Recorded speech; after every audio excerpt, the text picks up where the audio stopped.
Welcome to the Investing with Purpose podcast, where we discuss investing for generational wealth creation and how that intersects with the purpose of your life. We're going to give actionable steps to investing from our experience buying hundreds of millions of dollars in real estate, and also hearing from other amazing entrepreneurs that use the fruits of their business to give back and make an impact. Let's get to it.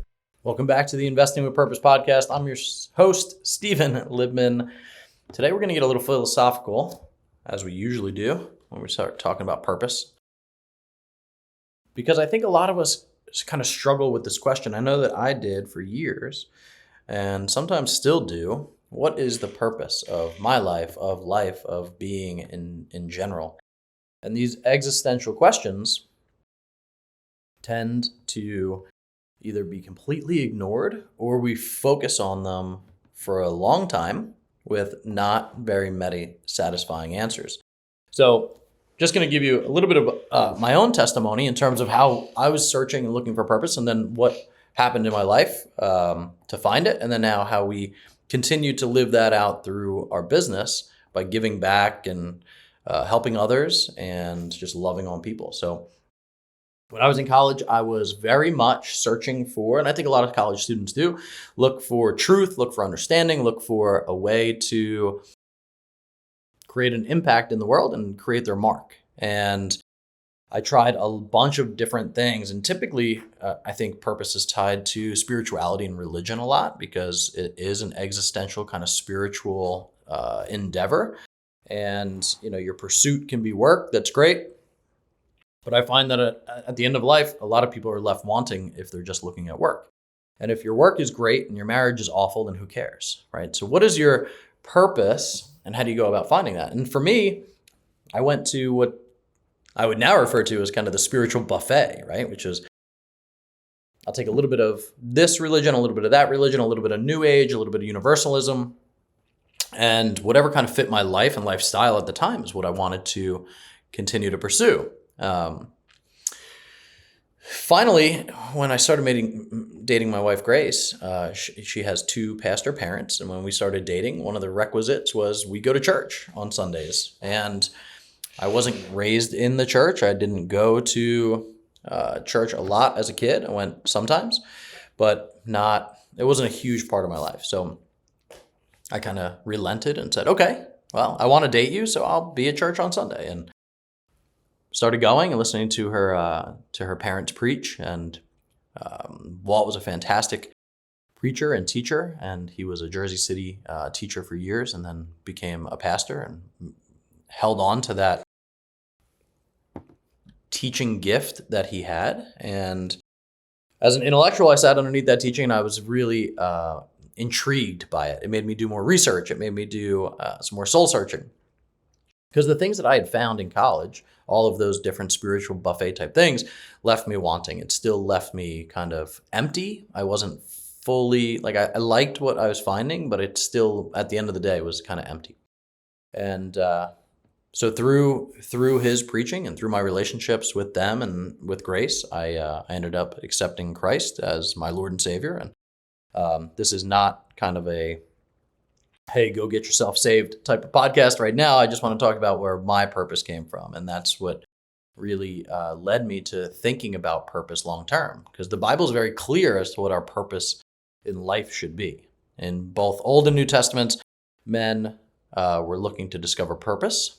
And Solomon, who is arguably the wisest man who ever lived, discovered that the futility of life, when it was lived only for this world, was just that, futile. At the end of the book of Ecclesiastes, which he wrote, it says, "Here is the conclusion of the matter. Fear God and keep his commandments, for this is the whole duty of man. For God will bring every deed into judgment, including every hidden thing, whether it is good or evil." So he says honoring God is part of what we're required to do on earth to create purpose in our lives. And I have found that to be true. So second is to also live this life on earth in perspective. King David talks about this in Psalm 17:15. "In righteousness I will seek your face. When I awake, I will be satisfied with seeing your likeness." So really, he was just saying, I find full satisfaction in my life by seeking God. And then, the Bible continues to go on and on about how to glorify God being his purpose, right? So our purpose is originally created in a way to glorify God and enjoy fellowship with him. 2, to have good relationships with other people, right? Love your neighbor like you love yourself. So how are you sowing into good relationships? So number 1, glorify God, enjoy fellowship with him. Number 2, have good relationships with others. 3, work. And 4, have dominion over the earth. Now, those things have helped me with my purpose. Now, how do they help you? So 1, if you're not a Christian, 1 you can kind of take as more of the spiritual journey. I know, even if you're not Christian per se, I know that spiritual life plays an integral part in a lot of people's lives.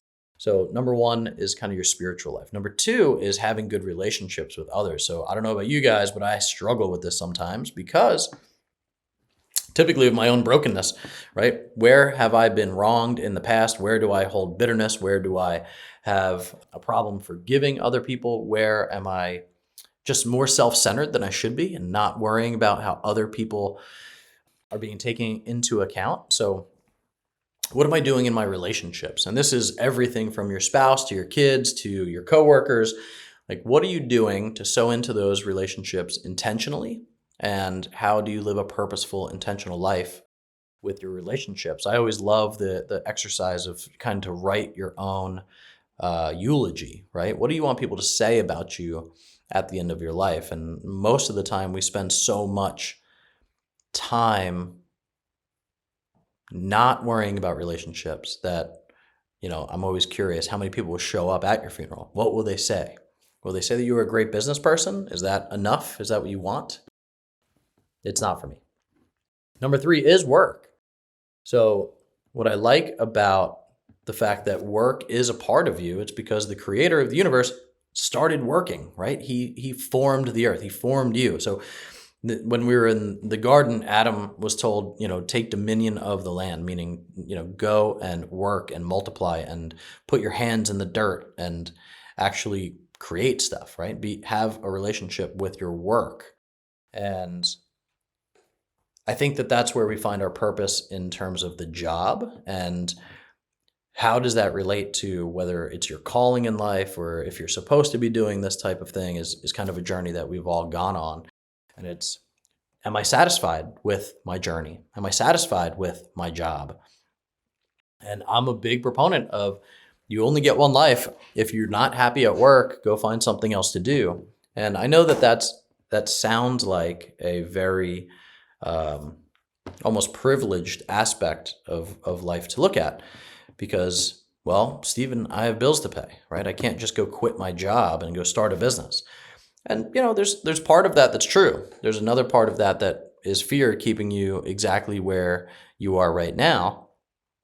And I would argue that if work is worship, and we do believe that it is, and that's where our purpose comes from, then the work that we do is honorable to God and is purposeful for who we were created to be. And you get a sense of fulfillment and joy when you're doing what you're purposefully created to do, right? A paintbrush is meant to paint. A table is meant to hold stuff, right? And what better way to know what a table is there for than to go and ask the table maker? So to try to figure out what your purpose is, if you're not feeling fulfilled, if you're not feeling joyful in those things that you do, I encourage you to take some time, sit down, write down what it is that you like, don't like about the things that you're doing. And then 1, change your location, meaning go find a different job or go find something else to do. Or 2, change your perspective, meaning maybe you're just not giving it the full gratitude that you should be giving because you're not happy in, maybe your circumstance in life. Maybe that's not job driven. Maybe that's mentality and perspective driven. So, and then finally, the 4th one, which is to have dominion over the earth. And what's that mean? To have dominion literally means to dominate and to take control of.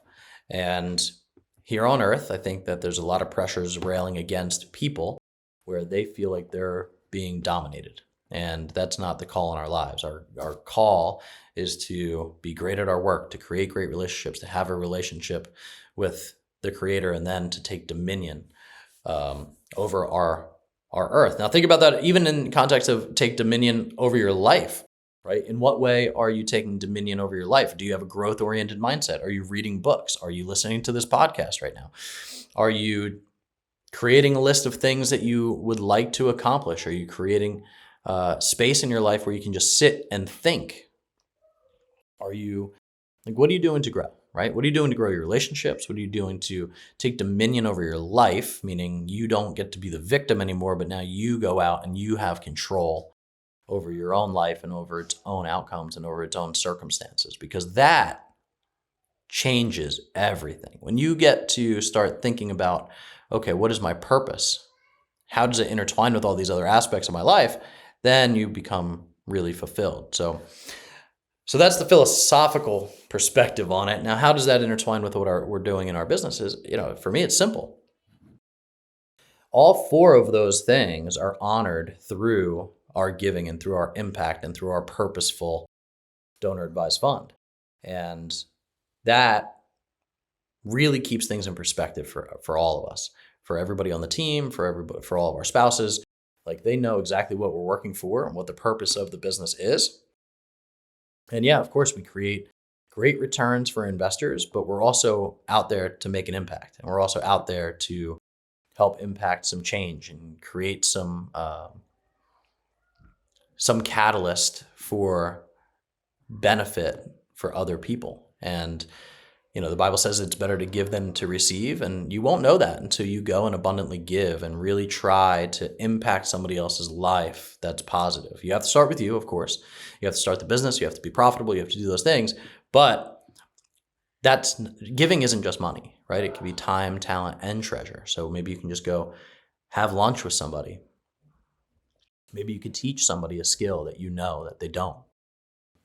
There's a lot of ways to be intentional about this purpose-driven life, but a great place to start is to sit down and think through, okay, what do I think is purposeful? What do I think is beneficial, right? And it's all perspective. If you're saying that, helping somebody build a bookshelf is sowing time and talent with somebody, you're right?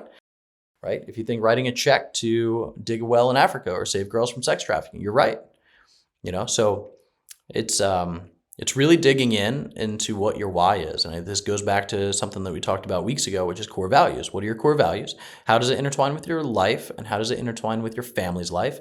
And then what are you doing to intentionally go after those things and take dominion over them? So anyway, Investing with Purpose Philosophy episode number 1. Thanks for tuning in, guys. See ya. Thanks for listening to the Free from Wall Street podcast. If you like what you hear, leave us a rating and review and let us know what you think.